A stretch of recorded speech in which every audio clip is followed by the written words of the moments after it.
Ya, oke, kembali lagi bersama saya. Jadi kali ini kita akan belajar tentang API. Cuman kali ini kita tidak akan coding, tetapi kita akan belajar bagaimana cara mendokumentasikan sebuah API ya. Oke, kita simak videonya ya.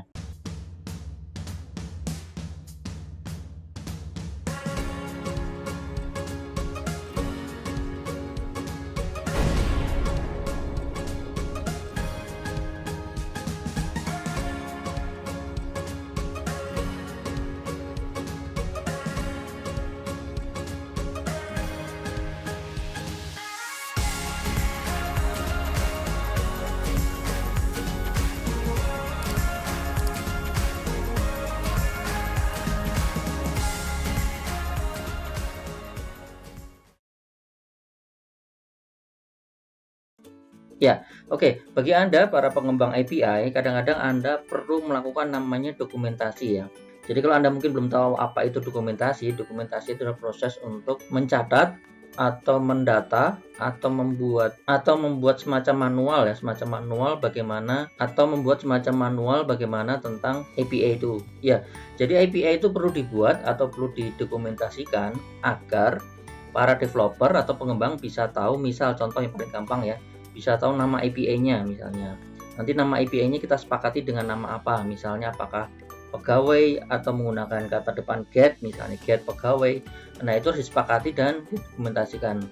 Apalagi hal ini ketika kita mau desain ya, desain awal, ketika kita mendesain awal, atau juga bahkan sebaliknya ketika kita mau dokumentasi ketika aplikasi sudah jadi atau ketika API sudah jadi ya. Nah, kemudian di dalam dokumentasi itu para developer juga kadang-kadang paling penting ya, kadang-kadang mereka pengen tahu bahwa API ini membutuhkan salah satunya, contoh misalnya kalau API post misalnya atau API get ID misalnya ya. Nah, kadang-kadang mereka membutuhkan namanya parameter ya, parameter masukan atau parameter input sebenarnya ya.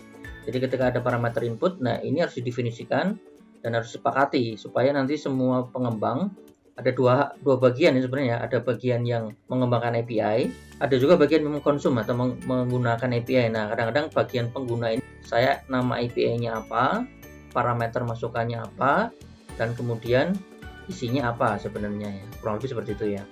Kemudian hal kedua yang penting adalah mereka pengen tahu sebuah return-nya ya, return itu nilai kembaliannya, contoh format menggunakan format JSON atau menggunakan format yang lain. Bahkan di situ nanti field-fieldnya apa saja. Nah, mereka juga harus diberi tahu sebenarnya ya. Nanti kira-kira field-field yang dikembalikan adalah ini. Nah, hal ini perlu dilakukan agar para pengembang tahu, terutama mereka yang mengkonsum atau mereka juga yang membuat API akan tahu kira-kira nanti selain parameter masukan, mereka juga tahu paham apa itu return-nya ya. Oke, contoh sederhana seperti ini ya. Nah, contoh di sini ya. Contoh di sini ada sebuah URL API dengan method get. Nah, namanya sepertinya contoh seperti ini ya. Karena ini contoh localhost ya, menggunakan nama pegawai. Kemudian ini contoh responnya atau return-nya, istilah saya respon atau return ya. Respon atau ketika kita panggil ini mengembalikan nilai apa. Nah, contoh di sini karena ini sebuah get pegawai, nanti return-nya nih ada nama pegawai, ada alamatnya, kemudian ada jabatan. Bisa jadi mungkin ada lebih banyak lagi. Nah, makanya supaya mereka para pengembang tahu, inilah dokumentasi yang perlu dilakukan oleh para desainernya ya, desainer API-nya ya. Ya, dalam praktiknya ada banyak cara dokumentasi API secara online terutama ya. Jadi secara online jadi akan banyak dipermudah. Nah, kali ini kita akan belajar menggunakan yang namanya API ya, API. Jadi API ARI ya. Jadi seperti ini. Nah, nanti kan kita coba bagaimana cara menggunakan API secara cepat dan mudah ya. Oke, kita langsung aja prakteknya bagaimana menggunakan API ya. Ya, bagian pertama kita akan coba buat dulu akun di API ini. Kita bisa menggunakan akun GitLab atau create new account ya. Di sini akunnya akan coba kita contohkan membuat akun yang baru. Jadi silakan Anda masukkan username, email beserta password ya. Kemudian nanti jangan lupa ketika ini sudah tercreate, nanti silakan diverifikasi di email yang sudah Anda buat sebelumnya. Ya, nanti tampilannya kalau sudah berhasil masuk kurang lebih seperti ini ya.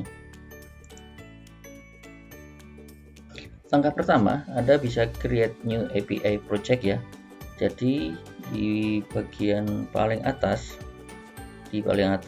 sampel API di mana? Di sini silakan create new API project. Di sini Anda boleh milih personal or team. Cuma di sini biar cepat saya gunakan dulu contoh menggunakan personal API ya. Oke, saya berikan nama contoh menggunakan API latihan. Ya, perlu Anda perhatikan di sini ada dua sisi ya, sisi sebelah kanan dan sisi sebelah kiri ya. Jadi sisi sebelah kiri ini nanti kita buat menentukan spesifikasinya, sedangkan nanti sisi sebelah kanan akan melihat untuk hasilnya ya sebenarnya. Nah, di sini sebenarnya sudah diberikan beberapa contoh ya, contoh template-nya. Nanti buat belajar kita bisa tinggal edit-edit ya. Di sini kalau nggak salah diberikan 2 buah contoh untuk kita belajar membuat dokumentasinya. Ya, kita akan coba mengedit bagian pertama. Bagian pertama kita akan coba edit untuk bagian judul dulu ya. Judul di sini bisa Anda rubah, bisa Anda sesuaikan dengan kebutuhan. Contoh di sini, ini contoh mau kita rubah sebagai contoh menggunakan API divisi SDM ya. Nah, ini akan jadi judul dokumentasi kita. Kemudian bagian host ini akan jadi seolah-olah akan jadi server kita. Ya, contoh di sini ini akan kita rubah menggunakan localhost. Jadi nanti kalau Anda coba dengan trial, dia akan larinya ke localhost ya. Tapi Anda juga bisa rubah ini sesuai dengan kalau Anda sudah melakukan hosting di server ya. Ya, di sini sebenarnya sudah ada judul ya. Contoh di channel question collection ini artinya adalah koleksi API yang terkait dengan pertanyaan atau question. Nah, kita bisa ganti misalnya di sini mau kita ganti dengan pegawai misalnya. Di sini nanti dalamnya ada dua misalnya contoh ya. Contoh ada list all pegawai, ada update data pegawai misalnya ya. Nah, di sini contohnya kita pengen ngubah list all question ini mau diganti dengan list all pegawai atau list data pegawai misalnya. Artinya ini adalah API untuk mengambil semua data pegawai ya, list all pegawai. Nah, nanti ini kita bisa ubah datanya atau namanya kurang lebih seperti itu. Nah, kemudian ada ketinggalan dikit di bagian atas. Ini juga sebenarnya Anda bisa ubah deskripsinya ya. Deskripsi tentang API ini bisa Anda isikan atau Anda ubah sesuai dengan kebutuhan. Contoh di sini kita isi dengan contoh seperti itu. Dan hasilnya bisa Anda lihat introduction-nya kelihatan ya, bagian deskripsinya. Ya, oke, kita lanjutkan dengan membuat sebuah dokumentasi bagian get, yaitu bagian list all atau get all ya. Tadi sudah sampaikan fungsinya untuk mengambil semua data pegawai ya. Nah, di sini perhatikan bahwa di sini harus Anda tentukan tipenya adalah get ya. Sehingga nanti yang sebelah kanannya nanti juga akan muncul dengan tipe get juga. Perhatikan bahwa di video sebelumnya pernah dijelaskan ya bahwa API itu punya dua tipe, yaitu request dan respond ya. Jadi kita akan definisikan yang requestnya apa, responnya yang mana. Ya, karena di sini kita menggunakan get, mungkin yang pengen kita rubah adalah bagian responnya saja dulu ya. Jadi contoh kita akan benefitkan respon bentuknya seperti ini. Kita hanya akan keluarkan dalam bentuk JSON dengan 3 buah field misalnya ya. Contoh karena terkait dengan data pegawai misalnya yang ingin kita keluarkan adalah nama pegawai, kemudian alamat pegawai, kemudian jabatan pegawai, dan kemudian ini dicontohkan ya value-nya mau dicontohkan dengan apa.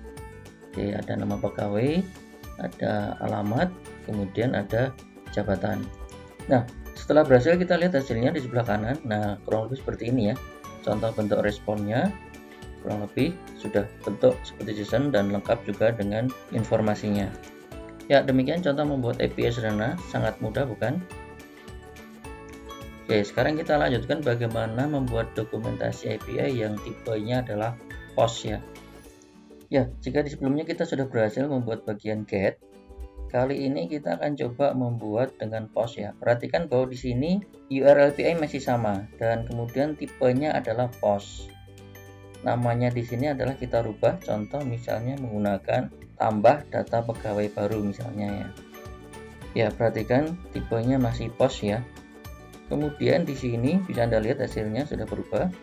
Bagian deskripsi juga coba ingin kita rubah ya.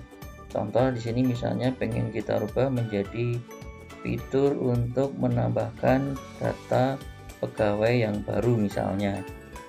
Oke, kita coba lihat hasilnya. Di sini kita tinggal scroll. Nah, di sini sudah ada informasi terkait deskripsinya. Dan ini bentuk ininya bisa Anda klik. Bentuknya masih post. Nah, perhatikan di sini bahwa ketika kita menggunakan post, itu kita harus mendefinisikan bagian request ya. Requestnya harus kita rubah karena bagian sini istilahnya nanti yang mau kita post ya, data value-nya ya. Jadi kita akan ngepost dengan value apa. Misalnya contoh nama pegawai yang baru. Oke. Kemudian nanti di bawahnya contoh mau kita rubah contoh dengan alamat pegawai yang baru misalnya ya. Kemudian kita rubah juga isinya, contoh misalnya ini alamat pegawai yang baru. Kemudian satu lagi misalnya contoh, kita contohkan juga menggunakan kalau jabatannya juga pengen kita rubah ya. Jadi request ini nanti akan menentukan value baru yang akan diupdate di bagian data pegawai ini ya. Nah, di sini bisa Anda lihat hasilnya. Dan ini bagian postnya, URL-nya bisa Anda lihat bagian atas.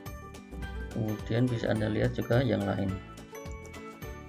Ya, jika bagian request sudah kita tentukan, selanjutnya kita menentukan bagian responnya ya.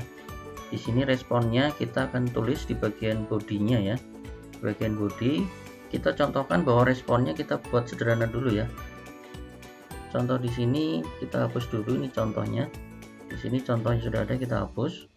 Karena di sini adalah proses penyimpanan contoh ya, berarti responnya hanya sekedar message saja ya, bahwa contoh misalnya pesannya adalah data pegawai sudah berhasil kita simpan. Nah, ini contoh ya. Nah, kemudian kita bisa tambahkan misalnya dengan yang lain misalnya ya. Contoh misalnya kita tambahkan field yang status misalnya ya. Jadi ada status, apakah status penyimpanannya berhasil atau tidak ya. Contoh kalau status penyimpanannya berhasil, kita kembalikan dengan statusnya true ya. Jadi ini adalah contoh bagian bagaimana untuk menentukan, mendefinisikan bagian body responnya ya. Nah, inilah bagaimana cara membuat dokumentasi bagian post. Cukup mudah bukan?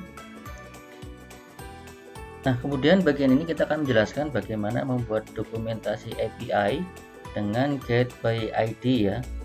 Contoh, jika kita ingin mendapatkan informasi pegawai dengan ID tertentu, contoh misalnya ID 10. Ya, di dalam membuat dokumentasi yang ini, sebenarnya kita bisa melanjutkan dari collection yang lama, dari collection yang sebelumnya bisa kita lanjutkan. Jadi nanti nama URL-nya /pegawai misalnya ya. Atau kita juga bisa membuat dengan collection yang baru, contoh di sini ya. Jadi di sini nanti bisa Anda lihat bagaimana kita bisa menggunakan collection yang baru. Nah, caranya gimana? Tinggal kita copy saja di sini, kita copy, kita letakkan di bagian yang paling, misalnya setelah selanjutnya ya, di bagian bawah kita letakkan. Nah, nanti munculnya kurang lebih seperti ini ya. Kemudian di sini akan kita rename, misalnya contoh nama API-nya kita rubah jadi get pegawai. Kemudian nama labelnya juga ini sini diganti menggunakan get pegawai ya. Ya, di sini kita akan coba rubah labelnya, misalnya contoh menggunakan get pegawai by ID misalnya ya, yang artinya bahwa dia mendapatkan pegawai dari ID tertentu misalnya ya. Nah, apabila kita klik misalnya bentuknya, nah bentuknya nanti kurang lebih muncul seperti ini ya. Nah, kemudian kita coba tambahkan deskripsinya ya. Jadi ini misalnya kita copy dari atas, kita tambahkan deskripsi misalnya fitur untuk mendapatkan informasi pegawai ya berdasarkan ID pegawai tertentu ya misalnya ya. Nah, ini hasilnya bisa kita lihat kurang lebih seperti ini. Oke, jika Anda lihat di video sebelumnya, biasanya get by ID ini biasanya ditambahkan di URL-nya ya. Cuma untuk dokumentasi ini bisa dilakukan dengan dua cara ya. Pertama, Anda bisa menggunakan di nama URL-nya, atau nanti ketika testing Anda menambahkan di bagian parameternya ya. Oke, di sini kita menggunakan cara pertama, yaitu mengubah nama URL-nya. Jadi di sini contohkan nama URL saya ganti ID/ apa misalnya ya.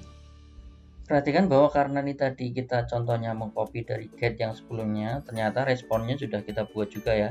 Jadi responnya mungkin tidak perlu kita ubah karena responnya sudah sama ya. Ya, mungkin justru yang mau kita rubah justru yang get list all ya. Karena get list all itu harusnya multiple ya, atau banyak datanya ya. Maka di sini kita agak ubah dikit bentuknya jadi seperti ini contohnya ya. Jadi seolah dia mereturn dalam bentuk array. Jadi ada beberapa banyak data yang dikembalikan di bagian get list all ya. Oke, kita lihat hasilnya nanti kurang lebih seperti ini ya. Ya, demikianlah bagian get by ID ya. Ternyata cukup mudah juga, bukan? Ya, dengan demikian Anda sudah paham ya bagaimana cara menggunakan dokumentasi. Di video ini kita menggunakan API ya. Jadi Anda sudah paham bagaimana cara mendokumentasikannya. Jadi nanti ketika Anda pengen melakukan dokumentasi dengan cara yang lebih rapi lagi, dengan cara yang bisa diakses oleh semua orang secara online, nah salah satunya menggunakan tools ini ya. Oke, terima kasih Anda sudah menyaksikan videonya. Kita simak, kita sambung di video selanjutnya ya.